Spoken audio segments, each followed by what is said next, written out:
नमस्कार, DD news में आपका स्वागत है। मैं हूं चंद्रशेखर जोशी और आइए सबसे पहले आपको दिखाते हैं इस वक्त की हेडलाइंस। बिहार में वादों की बौछार, तेजस्वी यादव ने जीविका दीदी को स्थायी नौकरी देने का किया वादा। बीजेपी ने कहा तेजस्वी के झांसे में नहीं आने वाले बिहार के लोग। रोजगार के तेजस्वी के वादे पर भी कसा तंज, कहा अब वो नौकरी के बदले लेंगे घर और संपत्ति।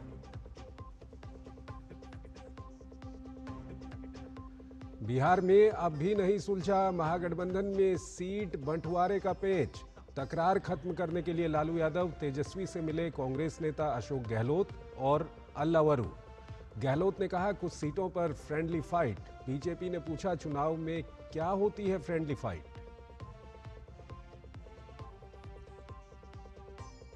देश के जांबाजों के साहस और समर्पण को सलाम, वीरता पुरस्कारों की घोषणा। राष्ट्रपति ने 127 वीरता और 40 विशिष्ट सेवा पुरस्कारों को दी मंजूरी। ऑपरेशन सिंदूर के शूरवीरों को भी मिला सम्मान। दिल्ली में छठ पर्व की तैयारियों को लेकर सक्रिय हैं रेखा गुप्ता। मुख्यमंत्री और 2 मंत्रियों ने अलग अलग घाटों पर जाकर लिया तैयारियों का जायजा। सीएम ने कहा उनकी सरकार ने हटाई है छठ से पाबंदी, सरकार बना रही है मॉडल छठ घाट।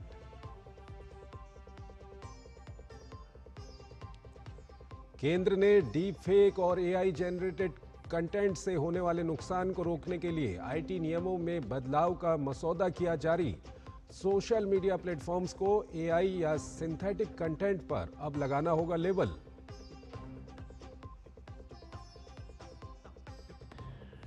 जीएसटी 2.0 का घरेलू ऑटोमोबाइल इंडस्ट्री पर बम्पर असर। वित्त मंत्री निर्मला सीतारमण ने कहा गाड़ियों की बिक्री दोगुनी होकर 6.5 से 7 लाख यूनिट्स तक पहुंची।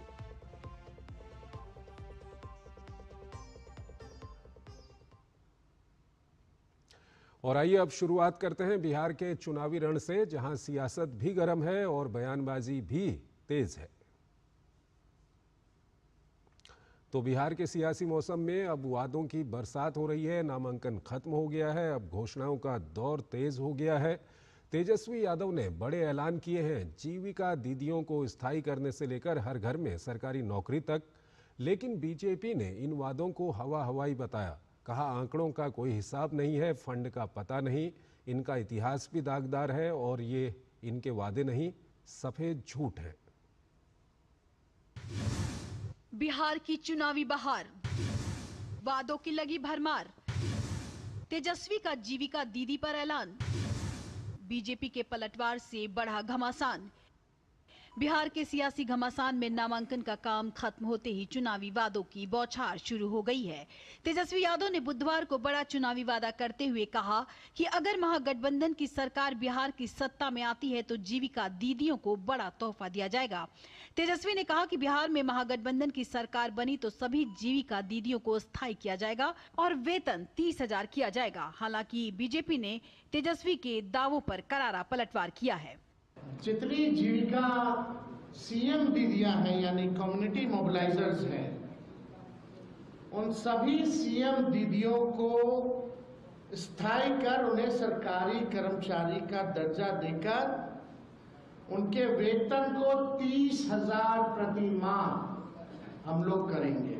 वो जो भी घोषणा करते हैं उसमें कोई दम नहीं है, भ्रम फैलाने के लिए है, झूठ बोलने के लिए है। आज जीविका दीदी के लिए जितना भारत सरकार और बिहार सरकार की है, 15 वर्षों के शासनकाल में जो राजद कांग्रेस कम्युनिस्ट का राज रहा है, उसमें जीविका दीदी पर क्या किसी पे नहीं सोचा गया। बीजेपी का कहना है कि तेजस्वी यादव ने ऐसे ऐसे दावे करने शुरू कर दिए हैं जो चुनावी प्रक्रिया का माखौल उड़ाते हैं। तेजस्वी के पहले की घोषणाओं पर सवाल उठाते हुए कहा कि तेजस्वी ने हर परिवार को सरकारी नौकरी देने का ऐलान किया था। बीजेपी का दावा है कि बिहार में 2 करोड़ 90 लाख परिवार हैं। अगर तेजस्वी हर परिवार को नौकरी देते हैं तो उस पर 29 लाख करोड़ रुपए सैलरी का खर्च देना होगा, जबकि बिहार का बजट 3 लाख करोड़ रुपए भी नहीं है। बीजेपी का कहना है कि ये उदाहरण है कि पर्याप्त और उचित शिक्षा न हो तो कैसे कैसे ऐलान किए जाते हैं।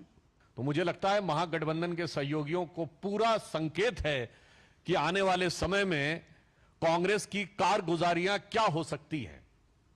और मुझे लगता है इस समस्याओं से विचलित होकर, विभ्रमित होकर श्री तेजस्वी यादव अब वो सारी बातें करना शुरू कर दिए हैं जो न सिर्फ उनके दावों की विश्वसनीयता पर प्रश्न चिन्ह लगाती है, बल्कि ऐसा लगता है कि चुनावी प्रक्रिया का माखौल उड़ाती है। तेजस्वी के साथ ही तमाम और दलों ने भी तेजस्वी की घोषणाओं पर सवाल उठाए हैं। इतने दिनों के बाद तो इनको याद आया कि बिहार में चुनाव चल रहे हैं और मीडिया को आके कम से कम हम संबोधित करें और हम बताएं कि हम और क्या सोच रख रहे हैं। कहाँ थे इतने दिनों से ये लोग? एसी कमरे में बैठकर सिर्फ अपनी महत्वाकांक्षाओं के विवाद को सुलझाने का काम कर रहे थे। जो वादे और घोषणाएं श्री तेजस्वी यादव कर रहे हैं, बिहार की सरकार उन सारे दावे और वादों को पूरा कर चुकी है।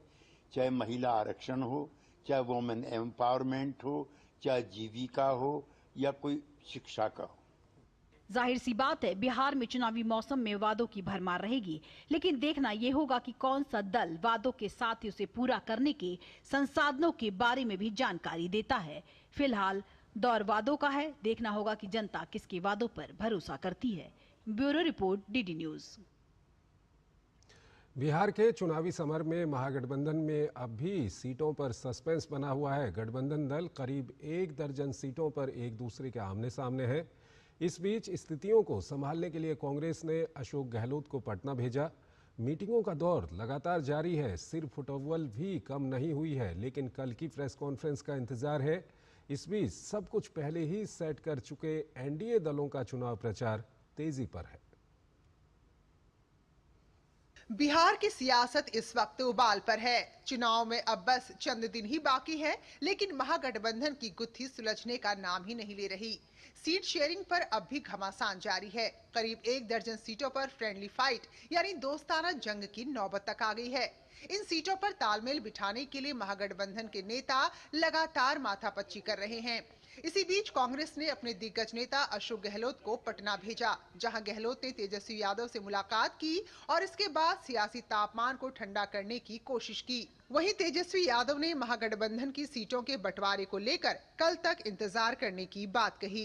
कोई भी बात नहीं है, कल बात करेंगे, कल आप लोगों को सबका जवाब मिलेगा। जो भी बातें हुई, आगे कैसे बढ़ना है, रणनीति के तहत आगे बढ़ने का फैसला हुआ है, वो डिटेल्स आपको कल पीसी में बता देंगे। उधर समीकरण कुछ यूं है कि आरजेडी ने 143, कांग्रेस ने 61, वाम दलों ने 33, वीआईपी ने 15 और आईआईपी ने 3 सीटों पर अपने उम्मीदवार मैदान में उतारे हैं। ऐसे में 12 सीटों पर फ्रेंडली फाइट होती नजर आ रही है। वहीं भाजपा चुनाव में महागठबंधन की फ्रेंडली फाइट पर सवाल उठा रही है। पूरा महागठबंधन एकजुट होकर चुनाव मैदान उतर रहा है। पूरा थोड़ा एक कन्फ्यूजन पैदा कर दिया गया, कोई दम नहीं है। 243 सीटें हैं बिहार में।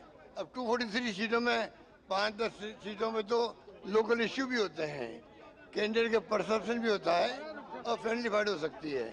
टिकट बंटवारे में जो चाल चरित्र चेहरा अपना दिखाया, मतदाता इस बात को समझ रही है कि जो महागठबंधन सीट का सही तरीके से बंटवारा नहीं कर सकता है, वो महागठबंधन बिहार का सरकार नहीं चला सकती है। बिहार चुनाव में हर बयान एक वार है और हर पलटवार एक नई सुर्खी है। ऐसे में एनडीए ने महागठबंधन पर तीखा प्रहार किया है। भाजपा ने महागठबंधन में आपस में मचे घमासान पर चुटकी ली है। जहां पप्पू यादव राहुल गांधी को बिहार में महागठबंधन का चेहरा बनाने की बात कर रहे हैं, तो वहीं चिराग पासवान बिखरे हुए महागठबंधन को लेकर राहुल गांधी और तेजस्वी यादव पर जिम्मेदारी से भागने का आरोप लगा रहे हैं। मैं पहले से बोल रहा हूँ कि फ्रेंडली फाइट का कोई औचित्य नहीं है, इसका गलत संदेश आ रहा है। और 1-2 ही क्यों, 1-2 ही क्यों, पूरे कंप्लीट क्यों नहीं? जो सीट कांग्रेस की है उस पर आप कैसे फाइट करेंगे? क्यों आप चुनाव लड़ाएंगे? कहाँ है राहुल गांधी जी भैया? थोड़े दिन पहले तक तो एसआईआर को लेके घूम घूम के भ्रम फैलाने का काम कर रहे थे। क्या ये नैतिक जिम्मेदारी इन 2 घटक दलों के नेताओं की नहीं बनती थी, तेजस्वी जी और राहुल जी की नहीं बनती थी, कि भैया बैठे और मैच्योरिटी के साथ जितने घटक दलों के बीच में विवाद चल रहा है उसको हम सुलझाने का काम करें।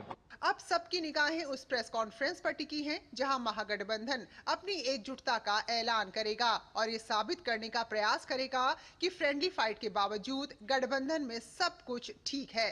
सवाल बस इतना है कि क्या ये एकजुटता वाकई मतदाताओं तक भरोसे का संदेश पहुंचा पाएगी या फिर फ्रेंडली फाइट की चिंगारी चुनावी मैदान में नया मोड़ लेगी। Bureau report, DD news. Bihar विधानसभा चुनाव से पहले राष्ट्रीय जनता दल को बड़ा झटका लगा है। स्टार प्रचारक अनिल सहनी राष्ट्रीय जनता दल को छोड़कर बीजेपी में शामिल हो गए। अनिल सहनी को लालू तेजस्वी ने इस चुनाव में पार्टी का स्टार प्रचारक बनाया था। अनिल सहनी मुजफ्फरपुर जिले की कुढ़नी विधानसभा सीट से विधायक रहे और पूर्व राज्यसभा सांसद रहे हैं। उन्होंने राजद प्रदेश अध्यक्ष मंगनी लाल मंडल को अपना इस्तीफा भेज दिया और कुछ देर बाद पटना में भाजपा की सदस्यता ले ली। भाजपा की सदस्यता ग्रहण करने के बाद उन्होंने राष्ट्रीय जनता दल पर अति पिछड़ों के साथ धोखा करने का आरोप लगाया। भाजपा में शामिल इसीलिए हुए हैं कि जहां मान और सम्मान की बात होती है, जहां वोट की बात होती है, तो अति पिछड़ा समाज का सिर्फ वोट लेने के लिए अति पिछड़ा बुलाओ और टिकट देने के समय में भगाओ, यही इनका सिद्धांत रहा है। माउंटेन मैन दशरथ माझी के बेटे भागीरथ माझी ने कांग्रेस पार्टी पर टिकट न देने का आरोप लगाते हुए नाराजगी जताई है। भागीरथ माझी ने बताया कि वो टिकट की उम्मीद में दिल्ली गए थे और 4 दिन तक वहां रुके, लेकिन राहुल गांधी से मुलाकात नहीं हो सकी। उनका कहना है कि पटना में राहुल गांधी ने टिकट देने का आश्वासन दिया था, लेकिन अब पार्टी ने आगामी विधानसभा चुनाव के लिए उन्हें टिकट नहीं दिया। भागीरथ माझी ने कहा कि उनके साथ धोखा हुआ है। वहाँ के लोग तो सब बोला कि देखिए तुमको टिकट मिलेगा।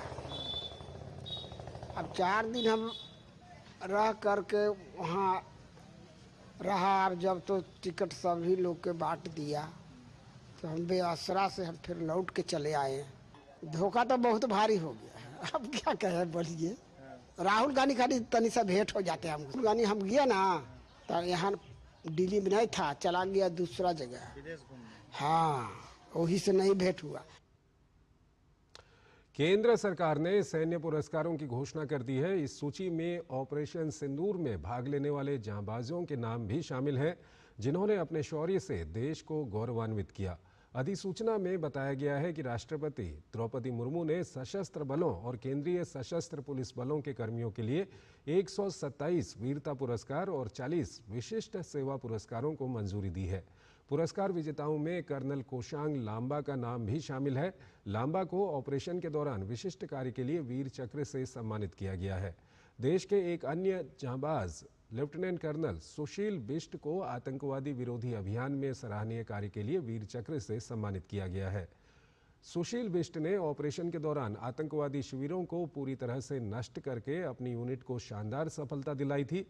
वहीं ग्रुप कैप्टन अनिमेश पाटनी को ऑपरेशन के दौरान असाधारण नेतृत्व क्षमता के लिए प्रतिष्ठित वीर चक्र से सम्मानित किया गया है, जबकि स्क्वाड्रन लीडर सिद्धांत Singh, squadron leader Rizwan Malik, group captain Ranjit Sidhu को देश हित में सराहनीय कार्य के लिए वीर चक्र से सम्मानित करने का निर्णय लिया गया है।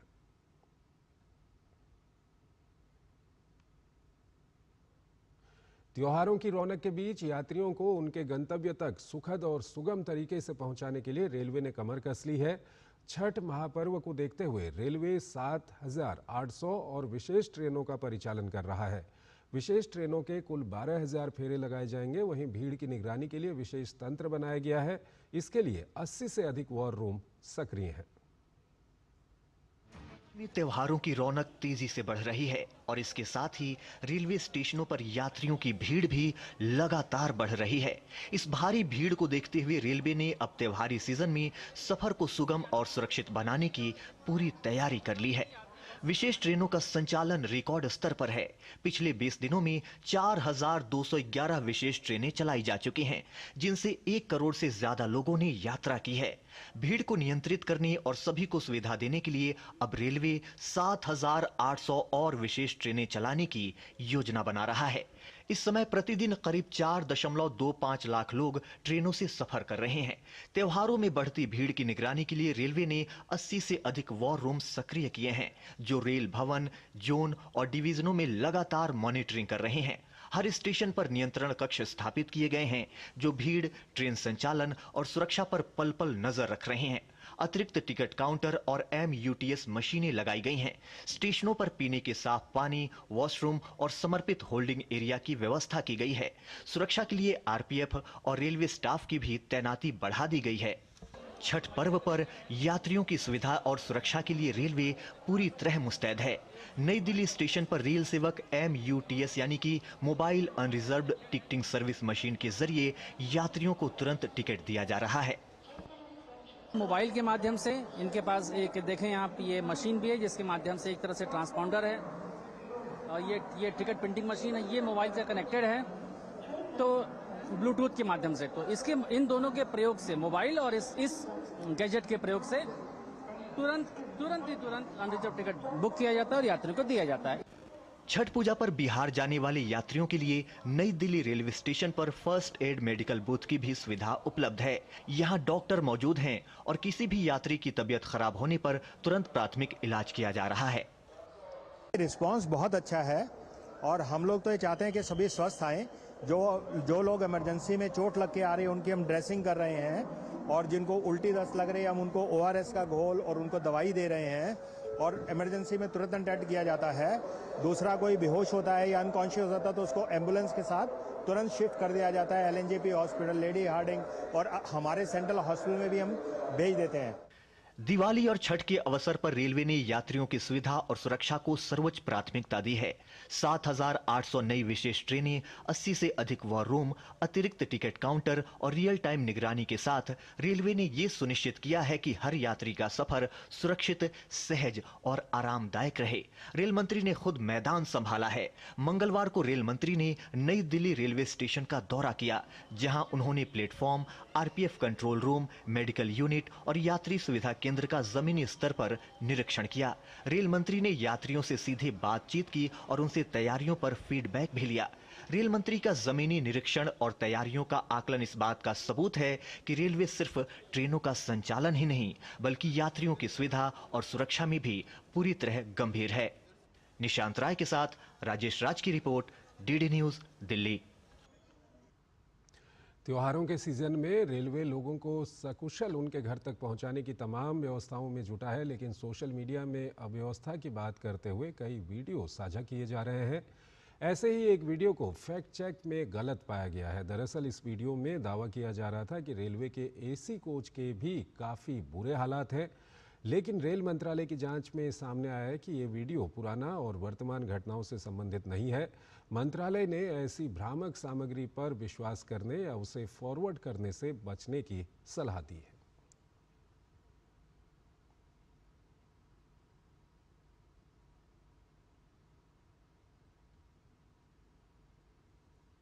बिहार विधानसभा चुनाव में इस बार कई नए चेहरे भी लाइमलाइट में हैं। इन्हीं में से एक हैं प्रशांत किशोर, जिनकी नई नवेली पार्टी जनसुराज इस बार चुनावी मैदान में है। जोर शोर से राजनीति बदलने का दावा करते हुए मीडिया की सुर्खियां भी बने, लेकिन चुनावी बिसात सजते ही, चुनावी रणभेरियों के बजते ही कई मोर्चों पर प्रशांत किशोर की जनसुराज बेदम नजर आने लगी है। जनसुराज संस्थापक प्रशांत किशोर ने बिहार विधानसभा चुनाव से पहले अपनी लंबी यात्रा के बाद नई पार्टी बनाई, जिसके लिए सोशल मीडिया पर लोगों के बीच जबरदस्त प्रचार भी किया। पार्टी ने 243 सीटों पर अपने उम्मीदवार उतारे। प्रशांत किशोर अब तक तो लंबे चौड़े दावे करते रहे। चर्चा ये भी रही कि 2-2 सीटों से ताल ठोकेंगे प्रशांत किशोर। राघवपुर से तेजस्वी यादव के खिलाफ ताल ठोकने का माहौल भी बनाया गया। राघवपुर पहुंचे भी, लेकिन चुनावी दंगल में उतरने की बजाय राघवपुर तो छोड़िए, किसी भी सीट से चुनाव नहीं लड़ने का फैसला ले लिया। फैसले के पीछे रणनीति चाहे जो भी रही हो, दावे जो भी किए जाएं, लोगों की तो छोड़िए, खुद पार्टी के अंदर भी मैसेज ठीक नहीं गया।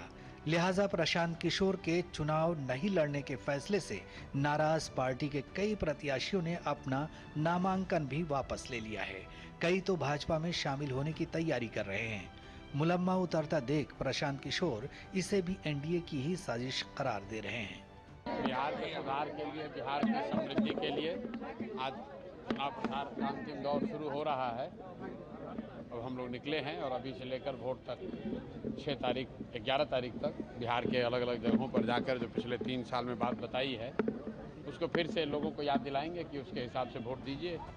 एक नहीं, जनसुराज के कई प्रत्याशी नामांकन दाखिल करने से चूके या नामांकन वापस ले लिया। दानापुर सीट से जनसुराज के उम्मीदवार अखिलेश कुमार उर्फ मुतूर शाह नामांकन ही दाखिल नहीं कर सके। गोपालगंज में डॉक्टर शशि शेखर सिन्हा ने नामांकन दाखिल करने के बाद अपना नाम वापस ले लिया। ऐसे ही ब्रह्मपुर सीट से उम्मीदवार डॉक्टर सत्यप्रकाश तिवारी ने 3 दिन तक प्रचार करने के बाद अपना नामांकन वापस ले लिया। हालांकि प्रशांत किशोर इसे बीजेपी की साजिश करार देते हैं और सबूत के तौर पर मुतूर शाह की अमित शाह के साथ का एक फोटो भी जारी करते हैं। बड़े बड़े लोग जो दावे करते थे वो मैदान छोड़ के भाग गए। वो पीके जी को देख ही नहीं पा रहा है आदमी। तो इस बिहार का जो भाव है वो एनडीए के साथ। इस समय तो देखो एनडीए की लहर है, तो इस समय दूसरों को सफलता मिलेगी या नहीं मिलेगी मुझे तो डाउट है। राघोपुर में कांटे की टक्कर में उतरने का दावा और अब पीठ दिखाने का आरोप। तर्क ये कि जमीनी स्तर पर दूसरे प्रत्याशियों को मजबूत करना है। पार्टी कार्यकर्ताओं और समर्थकों के लिए तो ये झटके सरीखा था, लेकिन एनडीए के लिए प्रशांत किशोर पर तीखा हमले करने का एक बेहतरीन मौका।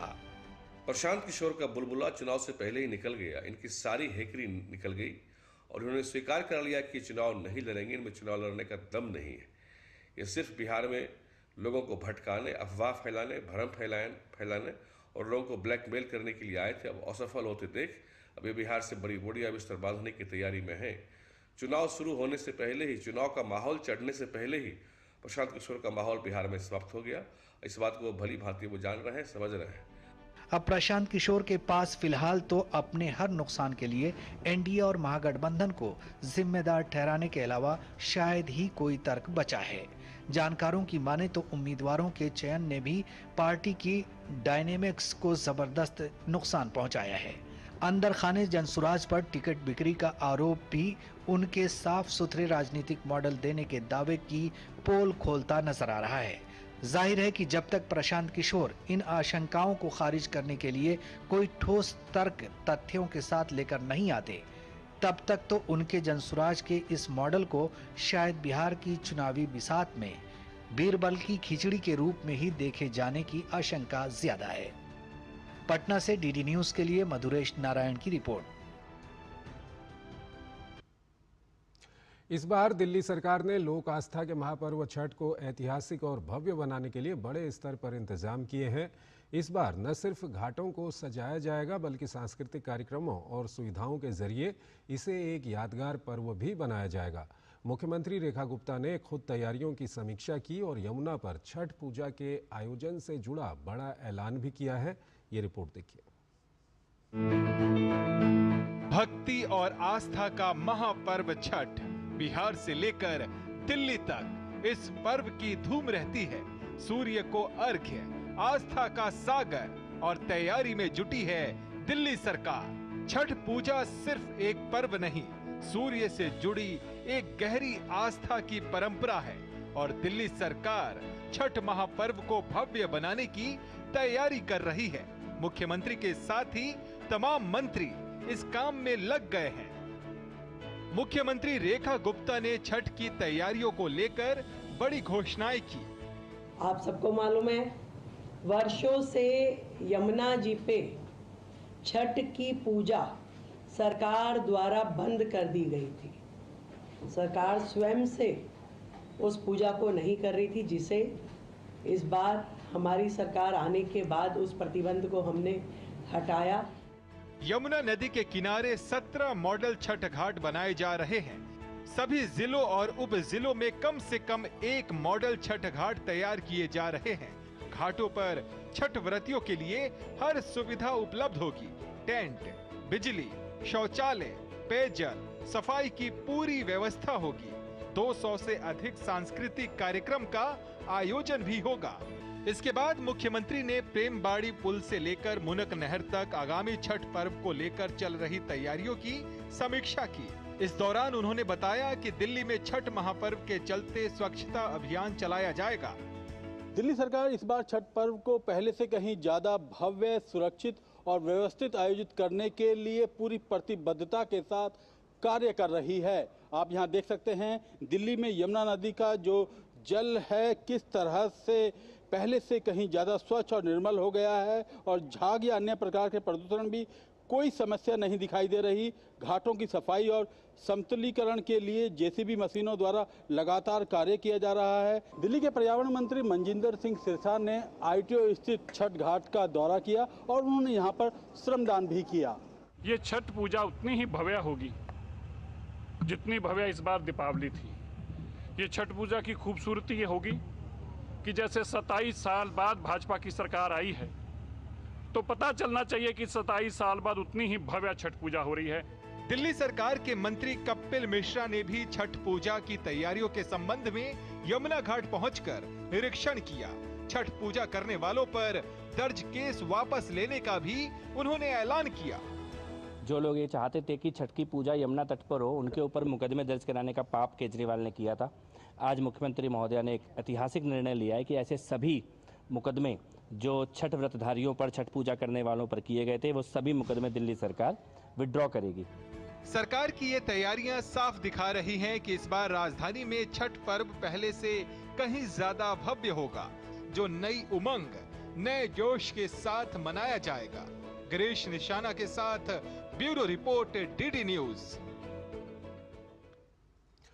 दिल्ली के गुरुद्वारा मोतीबाग साहिब से गुरुवार को आध्यात्मिक गुरु चरण यात्रा शुरू हो रही है। इसके तहत 10वें गुरु श्री गुरु गोविंद सिंह जी महाराज और खालसा की माता साहिब कौर जी के पवित्र जोड़े साहिब श्री गुरु गोविंद सिंह जी और माता साहिब कौर जी के पवित्र जूते को श्री हरमंदिर जी पटना साहिब तक ले जाया जाएगा। इस बीच यात्रा फरीदाबाद, आगरा, बरेली, महगापुर, लखनऊ, कानपुर, प्रयागराज, सासाराम, पटना में रात्रि विश्राम करेगी और 1 नवंबर को तख्त श्री पटना साहिब में संपन्न होगी। प्रधानमंत्री नरेंद्र मोदी ने लोगों से गुरु चरण यात्रा से जुड़कर आशीर्वाद लेने का आह्वान किया है। इससे पहले केंद्रीय मंत्री हरदीप पुरी का परिवार दिल्ली सिख गुरुद्वारा प्रबंध कमेटी को इन स्मृति चिन्हों को सौंप देगा और यात्रा के बाद इन्हें दशम पिता के जन्म स्थान पर स्थायी रूप से रखा जाएगा। प्रधानमंत्री नरेंद्र मोदी ने गुरु चरण यात्रा पर केंद्रीय मंत्री हरदीप सिंह पुरी की पोस्ट को सोशल मीडिया प्लेटफॉर्म X पर साझा करते हुए लिखा है कि मेरी कामना है कि गुरु चरण यात्रा के साथ श्री गुरु गोविंद सिंह जी और माता साहिब कौर जी के महान आदर्शों से हमारा जुड़ाव और गहरा हो। ये यात्रा जहां जहां से गुजरेगी वहां के लोगों से मेरा आग्रह है कि वो पवित्र जोड़े साहिब के दर्शन करने अवश्य आएं।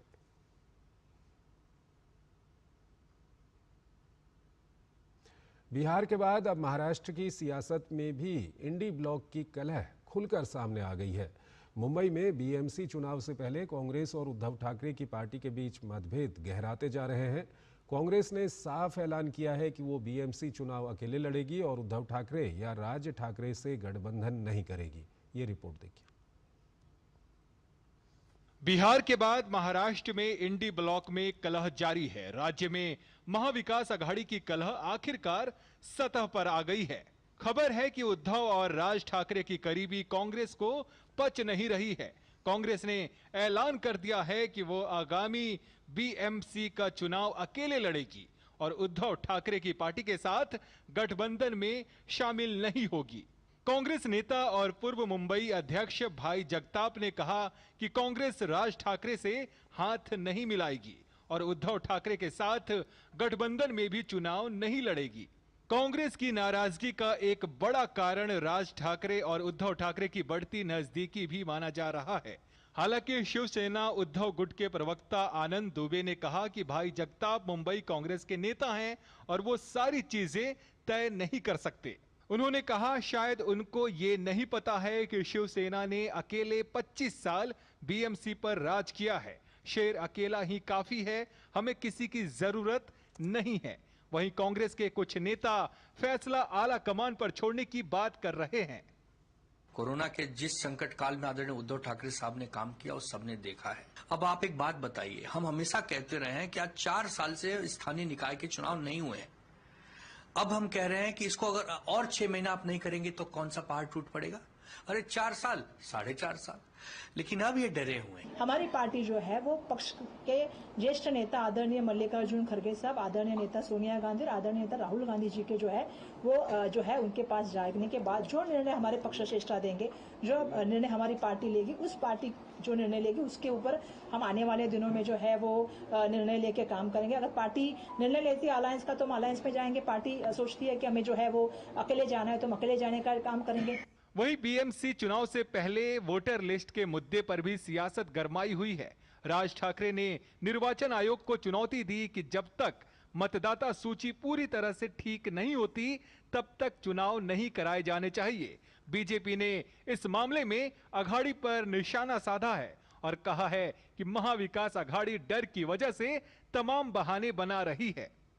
इसके लिए जब इनको पता चल चुका है कि राज ठाकरे, उद्धव ठाकरे को कि ये लूटने वाली महापालिका अब उनके हाथ से जा रहे हैं, इसके लिए फिर एक एक बहाने ढूंढ रहे हैं। अब नाच न आने आंगन टेढ़ा, अरे यही मतदार यादी ये लोकसभा के समय पर भी थी। तब उद्धव ठाकरे को ये यादी में, मतदाता सूची में कोई उसको शंका नहीं थी, क्योंकि 48 में से 21 जगह वो जीत पाए। कुल मिलाकर बीएमसी चुनाव से पहले महाराष्ट्र की सियासत में हर दल अपने अपने सियासी मुद्दों को हवा दे रहा है। केंद्रीय सूचना एवं प्रसारण मंत्रालय के प्रमुख सचिव संजय जाजू ने महाराष्ट्र के अमरावती का दौरा किया। इस दौरान अमरावती नगर आयुक्त के रिमझिम निवास पर एक उच्च स्तरीय समीक्षा बैठक आयोजित की गई। इस दौरान संजय जाजू ने संस्थान अमरावती के प्रस्तावित भवन का निर्माण 2027 तक पूरा करने का निर्देश दिया। इस दौरान सचिव ने बडनेरा में IIMC के नए भवन के लिए भारत सरकार द्वारा उपलब्ध कराई गई 15 एकड़ भूमि का निरीक्षण किया। उन्होंने भूमि पर शैक्षणिक कक्षाओं, प्रशासनिक भवन, खेल परिसर, छात्र एवं कर्मचारी आवास के डिजाइन और संबंधित तकनीकी पहलुओं की जानकारी ली। उन्होंने इस दौरान बडनेरा में प्रस्तावित नए और अत्याधुनिक भवन में 2027 का शैक्षणिक सत्र प्रारंभ करने का निर्देश दिया। इस अवसर पर CPWD के मुख्य अभियंता देव ज्योति रॉय चौधरी, IIMC दिल्ली की निदेशक रश्मि रोजा, IIMC अमरावती के विशेष कार्य अधिकारी प्रशासन डॉक्टर मनोज सोनोने सहित अन्य गणमान्य व्यक्ति मौजूद थे। भारतीय निर्वाचन आयोग का 2 दिवसीय मुख्य निर्वाचन अधिकारियों का सम्मेलन आज नई दिल्ली स्थित India international institute of democracy and electoral management में शुरू हुआ। ये सम्मेलन देश भर में होने वाली स्पेशल इंटेंसिव रिवीजन तैयारियों की समीक्षा के लिए आयोजित किया गया है। सम्मेलन की अध्यक्षता मुख्य निर्वाचन आयुक्त ज्ञानेश कुमार ने की। इस अवसर पर निर्वाचन आयुक्त डॉक्टर सुखबीर सिंह संधू और डॉक्टर विवेक जोशी भी मौजूद रहे। आयोग ने सभी राज्यों और केंद्र शासित प्रदेशों के CEO कार्यालयों की SIR तैयारियों का आकलन किया। आपको बता दें कि ये सम्मेलन 10 सितंबर 2025 को हुई SIR तैयारियों की समीक्षा बैठक के फॉलोअप के रूप में आयोजित किया जा रहा है। H-1B वीजा की फीस बढ़ाने पर कानूनी चुनौती का सामना कर रहे ट्रंप प्रशासन ने अब नई गाइडलाइन जारी की है। गाइडलाइन में $1 लाख की आवेदन फीस पर विदेशी पेशेवरों को बड़ी राहत देते हुए कई छूट और अपवाद को शामिल किया गया है। अमेरिकी गृह सुरक्षा विभाग DHS ने कहा है कि जो लोग F1 छात्र वीज़ा से H-1B वीज़ा श्रेणी में स्विच कर रहे हैं उन्हें ये भारी शुल्क नहीं देना होगा। इसी तरह अमेरिका के भीतर रहकर वीज़ा में संशोधन, स्थिति परिवर्तन या अवधि बढ़ाने के लिए आवेदन करने वाले H-1B वीज़ा धारकों पर भी ये शुल्क लागू नहीं होगा। इसके अलावा मौजूदा H-1B वीज़ा धारकों के देश में आने जाने पर किसी तरह की रोक नहीं होगी। ये शुल्क केवल उन नए आवेदकों पर लागू होगा जो अमेरिका के बाहर हैं और जिनके पास मान्य H-1B वीज़ा नहीं है। नई आवेदन प्रक्रिया के लिए ऑनलाइन भुगतान लिंक भी जारी किया गया है। केंद्र ने डीप फेक और AI जनरेटेड कंटेंट से होने वाले नुकसान को रोकने के लिए IT नियमों में बदलाव का मसौदा जारी किया है। इलेक्ट्रॉनिक्स और सूचना प्रौद्योगिकी मंत्रालय द्वारा तैयार किए गए मसौदे में कहा गया है कि अब सोशल मीडिया प्लेटफॉर्म्स को एआई या सिंथेटिक कंटेंट को स्पष्ट रूप से चिन्हित करना होगा, जिससे यूजर असली और नकली सामग्री में फर्क कर सकें। प्रस्तावित संशोधन के मुताबिक फेसबुक, इंस्टाग्राम और एक्स जैसे बड़े सोशल मीडिया प्लेटफॉर्म्स को ये सुनिश्चित करना होगा कि यदि कोई कंटेंट एआई या कंप्यूटर जनित है तो उस पर लेबल या मार्कर लगाया जाए। ये लेबल विजुअल कंटेंट में कम से कम 10% हिस्से पर स्पष्ट रूप से दिखाई देना चाहिए, जबकि ऑडियो में शुरुआती 10% अवधि तक सुनाई देना जरूरी होगा। सोशल मीडिया प्लेटफॉर्म्स को ये भी जांच करनी होगी कि यूजर द्वारा अपलोड किया गया कंटेंट असली है या सिंथेटिक। इस ड्राफ्ट पर जनता और विशेषज्ञों से 6 नवंबर 2025 तक सुझाव और टिप्पणियां मांगी गई हैं। इन प्रस्तावित बदलावों का उद्देश्य यूजर्स को जागरूक बनाना, फेक कंटेंट पर अंकुश लगाना और साथ ही एआई इनोवेशन के लिए एक सुरक्षित वातावरण तैयार करना है। इसके साथ ही एक अन्य अहम फैसले के तहत पारदर्शिता बढ़ाने की दिशा में एक अहम कदम उठाया गया है। केंद्र सरकार ने आईटी नियम के रूल 31D में बदलाव किया है। सोशल मीडिया प्लेटफॉर्म को किसी कंटेंट को हटाने की जानकारी अब कारण सहित दी जाएगी। किसी गैर कानूनी कंटेंट को हटाने के निर्देश की सूचना कारण सहित सोशल मीडिया प्लेटफॉर्म को मिलेगी। अब जूनियर लेवल अफसर की जगह किसी अनुचित कंटेंट को हटाने को लेकर फैसला जॉइंट सेक्रेटरी या डीआईजी स्तर के अफसर के जरिए किया जाएगा। इसके साथ ही आईटी सचिव स्तर पर मासिक समीक्षा में मॉनिटरिंग की जाएगी। ये नए नियम 1 नवंबर से प्रभावी होंगे। भारत सरकार ने आम जनता तक आंकड़ों की पहुंच को आसान बनाने के लिए एक नई पहल की है। अब देश के आर्थिक, सामाजिक और जनसांख्यिकी आंकड़े एक क्लिक पर उपलब्ध हैं। जीओआई स्टैट मोबाइल ऐप के जरिए क्या है इस ऐप की खासियत, जानिए संवाददाता अजय मिश्र की इस रिपोर्ट में। तेजी से बदलती दुनिया में डेटा यानी आंकड़ों को कहा जाता है कि वो विकास को नई ऊर्जा देने के लिए सबसे महत्वपूर्ण कारक होता है। लेकिन किन डेटा पर विश्वास किया जाए, ये आम आदमी के लिए सबसे महत्वपूर्ण सवाल होता है। गवर्नमेंट ऑफ इंडिया ने MOSPI यानी जो मिनिस्ट्री ऑफ स्टैटिस्टिक्स और प्रोग्राम इम्प्लीमेंटेशन है, उसने GOI government of India statistics का GOI स्टैट नाम से जो ऐप लॉन्च किया है, उसमें आपके जो जितने भी आधिकारिक आंकड़े हैं, सरकारी आंकड़े हैं, सबसे विश्वसनीय आंकड़े अब आपके उंगलियों पर होंगे। बहुत इंपॉर्टेंट फीचर जो ये है GOI स्टैट का कि आपको एडवांस रिलीज कैलेंडर मिल जाता है, यानी आने वाले समय में कौन से डेटा आपको मिलने वाले हैं। मिसाल के तौर पर अगर ये अक्टूबर का महीना चल रहा है तो आप देखिए स्पष्ट तौर पर ये कहा गया है कि 28/10 यानी 28 अक्टूबर को आपको IIP औद्योगिक उत्पादन के आंकड़े रिलीज किए जाएंगे, जिस पर आपको निगाह रखनी है। इसी तरह से नवंबर में जाएं तो इंपॉर्टेंट डेटा है GDP का, जो Q2 का GDP डेटा है 7.8 Q1 का था। Q2 का कितना इंपॉर्टेंट डेटा है GDP का, आपको स्पष्ट तौर पर बताया जाता है कि 28 नवंबर को रिलीज किया जाएगा।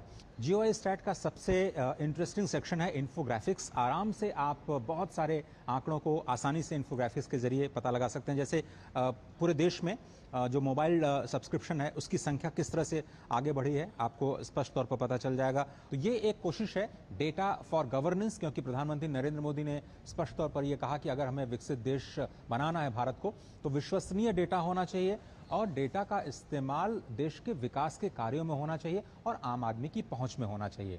और इसी पहुंच को और ज़्यादा आसान बनाने के लिए ये मोबाइल ऐप को लॉन्च किया गया। 29 जून को लॉन्च किया गया था नेशनल स्टैटिस्टिक्स डे के ऊपर, और आप भी इसका फायदा उठा सकते हैं। कैमरामैन राधाकृष्ण के साथ अजय मिश्र, DD न्यूज़, दिल्ली।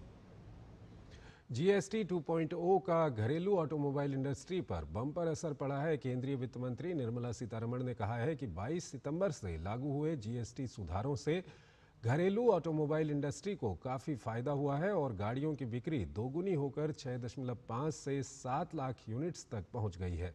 उन्होंने एक मीडिया आर्टिकल को पोस्ट करते हुए लिखा, 1 महीने पहले लागू हुए GST 2.0 से ऑटो इंडस्ट्री को काफ़ी बढ़ावा मिला है और कारों की बिक्री दोगुनी से भी अधिक होकर 6,50,000 से 7 लाख यूनिट्स तक पहुंच गई है।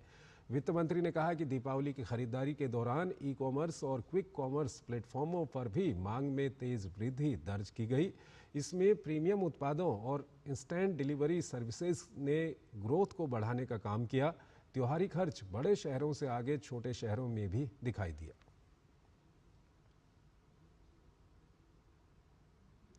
वाराणसी के मां अन्नपूर्णा मंदिर में श्रद्धा के साथ अन्नकूट मनाया गया और मां को 56 भोग लगाया गया।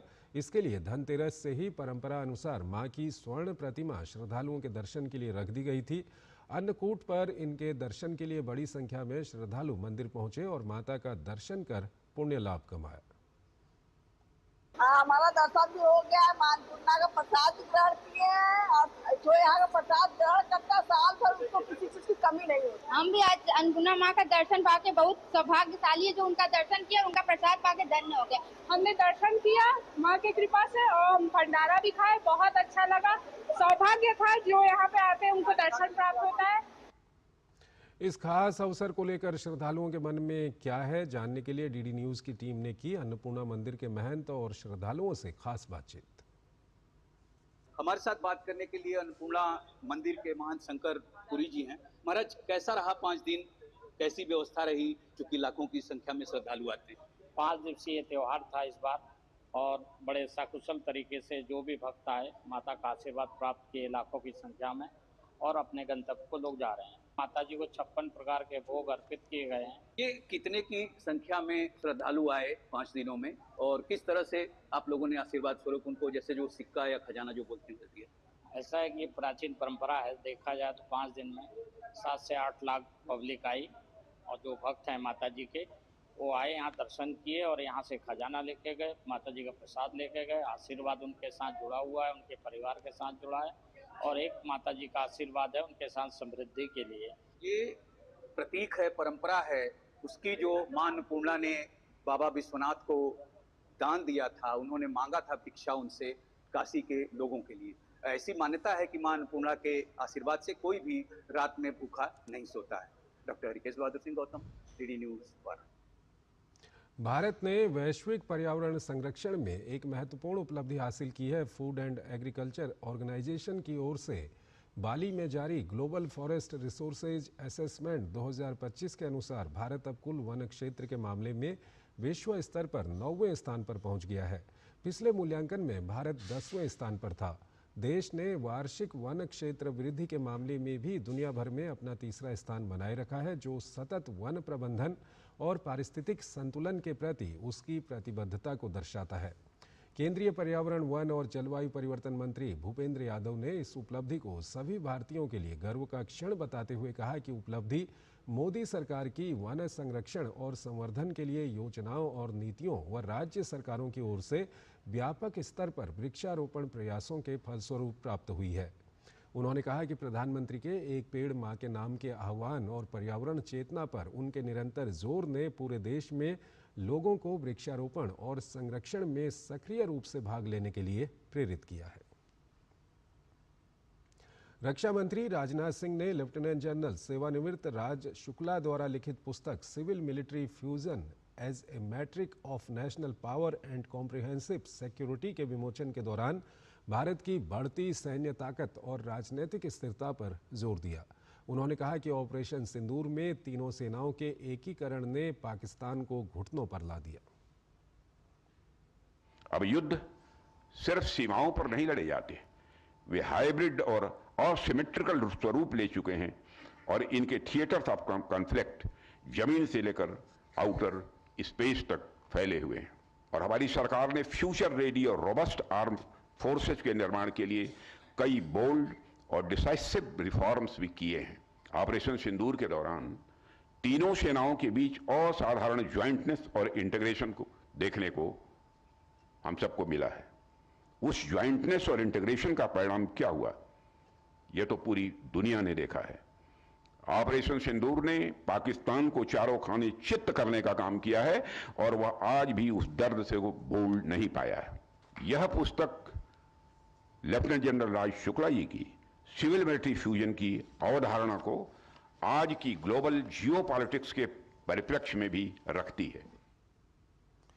रक्षा मंत्री ने आगे कहा कि पश्चिमी देशों में सत्ता के साथ संदेह जुड़ा होता है, लेकिन भारत में सत्ता का मतलब हमेशा त्याग रहा है। उन्होंने कहा कि भारत में मिलिटराइजेशन का डर पश्चिमी सोच की उपज है, जबकि भारतीय परंपरा में शक्ति का प्रयोग केवल रक्षा और सेवा के लिए होता है। अनेक वर्षों तक आपने जो चिंतन किया उसके परिणाम स्वरूप यह किताब हम सबके सामने है और मैं आपको इसलिए भी बधाई देता हूं क्योंकि आपने इस किताब में जो विषय को चुना है वह सिर्फ एडमिनिस्ट्रेटिव नहीं है बल्कि इंटेलेक्चुअल और मॉरल डिस्कोर्स का भी वह एक हिस्सा है। हमारे यहाँ हमेशा पावर का उद्देश्य लोगों का संरक्षण और उनकी सेवा करना रहा है और इसी कारण भारत में कभी भी सिविल एडमिनिस्ट्रेशन और मिलिट्री के बीच कॉन्फ्लिक्ट की स्थिति कभी नहीं पैदा हुई क्योंकि दोनों का उद्देश्य राष्ट्र की रक्षा और जनता की सेवा ही रहा है।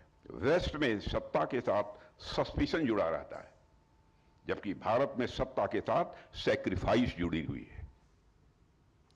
विशेषज्ञों का मानना है कि आधुनिक चुनौतियों को ध्यान में रखते हुए नागरिक सैन्य एकीकरण समय की मांग है।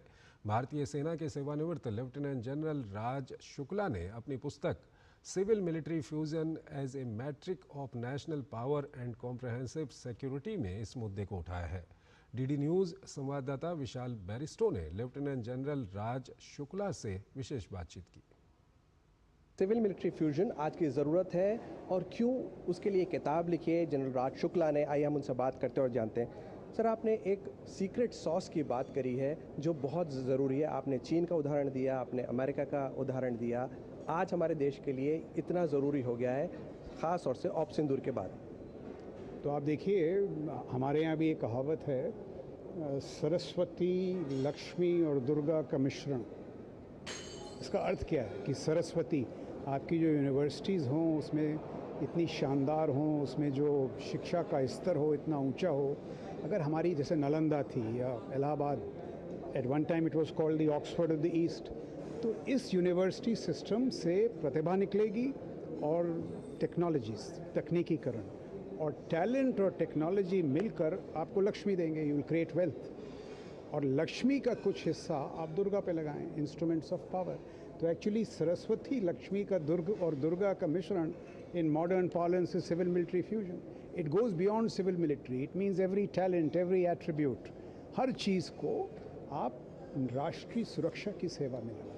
जब प्रधानमंत्री जी बात करते हैं सुदर्शन चक्र की, that is also, it is about some military components, जैसे एयर डिफेंस हुआ, मिसाइल्स हुआ। बट इनको अगर हमें टेक्नोलॉजी से लैस करना है और टेक्नोलॉजी से लैस करते हुए ये जो पूरा प्रोसेस है उसमें तीव्र गति कैसे लाना है, civil military fusion. All talents must come together. Sir, आपने बात करी थिएटराइजेशन की, अभी तक हम उसका इंतज़ार कर रहे हैं। ये क्यों इतना ज़्यादा ज़रूरी है भारत जैसे देश के लिए? देखिए, ज़रूरी इसलिए है, हमारे पास चुनौती क्या है। आज जो हमारी स्थिति है, जैसे chief of defence staff USA में, अगर वो आप एक मापदंड ले लें, यूएसए में chief of defence staff was established in 1949। उसके बाद वो अनेक चुनौतियों से गुजरे, गल्फ वॉर 1, गल्फ वॉर 2। हर पायदान में इंटीग्रेशन बढ़ा, डिजिटाइजेशन, डिजिटल थिएटर्स, फिर इंटीग्रेशन, फिर क्रॉस पॉलिनेशन। तो आपने सुना जनरल राज शुक्ला को, इन्होंने कहा कि अब वक्त नहीं है हमारे पास, हमें बहुत तेज़ी से सिविल और मिलिट्री का फ्यूजन करना होगा क्योंकि हमारा पड़ोसी देश चीन बहुत तेज़ गति से आगे बढ़ रहा है और बड़ी बड़ी चुनौतियां भी पेश कर रहा है। कैमरामैन राहुल के साथ मैं विशाल बैरिस्टो, डीडी न्यूज़, दिल्ली। भारतीय नस्लों के श्वानों को अपनाने के प्रधानमंत्री नरेंद्र मोदी के आह्वान से प्रेरणा लेते हुए बीएसएफ ने रामपुर हाउंड और मुधोल हाउंड जैसी दो प्रमुख भारतीय नस्लों को अपने बल में शामिल करने की एक ऐतिहासिक पहल की है। अब ये पहल क्षेत्रीय K9 केंद्रों तक भी फैल चुकी है। वर्तमान में 150 से अधिक भारतीय नस्लों के श्वान देश के विभिन्न सामरिक और संवेदनशील और नक्सल प्रभावित क्षेत्रों में तैनात हैं। वर्ष 2024 में लखनऊ में हुई Akhil Bharatiya police duty meet में बीएसएफ की रिया नामक मुधोल हाउंड ने 116 विदेशी नस्लों को पीछे छोड़ते हुए सर्वश्रेष्ठ ट्रैकर ट्रेड श्वान और डॉग ऑफ द मीट के खिताब भी अपने नाम किए। इस सफलता की कड़ी को आगे बढ़ाते हुए 31 अक्टूबर को राष्ट्रीय एकता दिवस पर गुजरात के एकता नगर में आयोजित परेड में केवल भारतीय नस्लों के श्वानों की मार्चिंग टुकड़ी बीएसएफ का प्रतिनिधित्व करेगी। इस अवसर पर एक विशेष प्रदर्शन भी प्रस्तुत किया जाएगा जिसमें ये श्वान अपनी सामरिक कुशलता और परिचालन क्षमताएं दिखाएंगे। बीएसएफ की ये पहल केवल सुरक्षा की दृष्टि से ही नहीं बल्कि ये राष्ट्रीय स्वाभिमान, सांस्कृतिक पुनरुत्थान और आत्मनिर्भरता का भी प्रतीक है। केंद्रीय वाणिज्य एवं उद्योग मंत्री पीयूष गोयल संयुक्त राष्ट्र व्यापार और विकास के 16वें UNCTAD मंत्री स्तरीय सम्मेलन में भाग लेने के लिए जिनेवा पहुंचे। इस सम्मेलन में भाग लेने के साथ ही केंद्रीय वाणिज्य एवं उद्योग मंत्री ने यूरोपीय आयोग के कार्यकारी उपाध्यक्ष टेरेसा रिबेरा के साथ बैठक की। इस दौरान भारत यूरोपीय संघ सहयोग को बढ़ाने के अवसरों पर चर्चा की गई।